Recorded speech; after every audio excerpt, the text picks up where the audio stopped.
This piece is mainly for Emily and William. It's to celebrate Lancashire. Your mummy's mummy came from Lancashire. Your mummy's daddy came from Lancashire. I came from Lancashire. So that makes you 3/4 Lancastrian. So I thought you'd like to hear Lancastrian poem. There's a famous seaside place called Blackpool that's noted for fresh air and fun. And Mr. and Mrs. Ramsbottom went there with young Albert, their son. A grand little lad was young Albert, all dressed in his best, quite a swell, with a stick with an horse's head handle, the finest that Woolworths could sell. They didn't think much to the ocean. The waves, they was fiddling and small. There was no wrecks and nobody drowned. Fact, nothing to laugh at all. So, seeking for further amusement, they paid and went into the zoo, where they'd lions and tigers and camels, and old ale and sandwiches too. There were one great big lion called Wallace. His nose were all covered with scars. He lay in a somnolent posture, with the side of his face on the bars. Now Albert had heard about lions, how they was ferocious and wild. To see Wallace lying so peaceful, well, it didn't seem right to the child.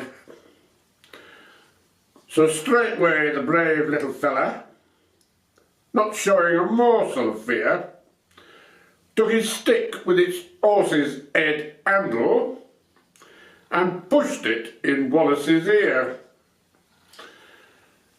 You could see that the lion didn't like it.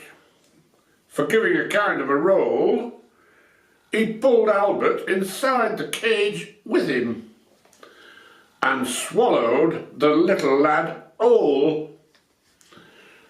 Then Pa, who had seen the occurrence and didn't know what to do next, said, "Mother, your lion's at Albert." And Mother said, "Well, I am vexed." Then Mr. and Mrs. Ramsbottom, quite rightly, when all's said and done, complained to the animal keeper that the lion had eaten their son. The keeper was quite nice about it. He said, "What a nasty mishap. Are you sure that your boy is eaten?" Pa said, "Am I sure? There's his cap." The manager had to be sent for. He came and he said, "What's to do?" Pa said, "Your lion's at Albert, and him in his Sunday clothes too." The mother said, "Right's right, young fella.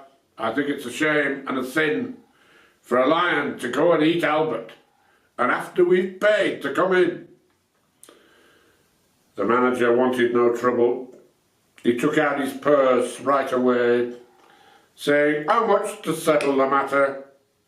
And Pa said, "What do you usually pay?" But Mother had turned a bit awkward when she thought where her Albert had gone. She said, "No, someone's got to be summonsed." So that was decided upon. Then off they went to the police station. In front of the magistrate chap, they told him what happened to Albert and proved it by showing his cap.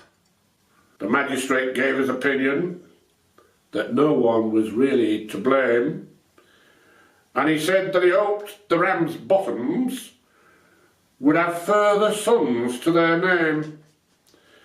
At that, Mother got proper blazing. "And thank you, sir, kindly," said she. "What waste all our lives raising children to feed ruddy lions? Not me."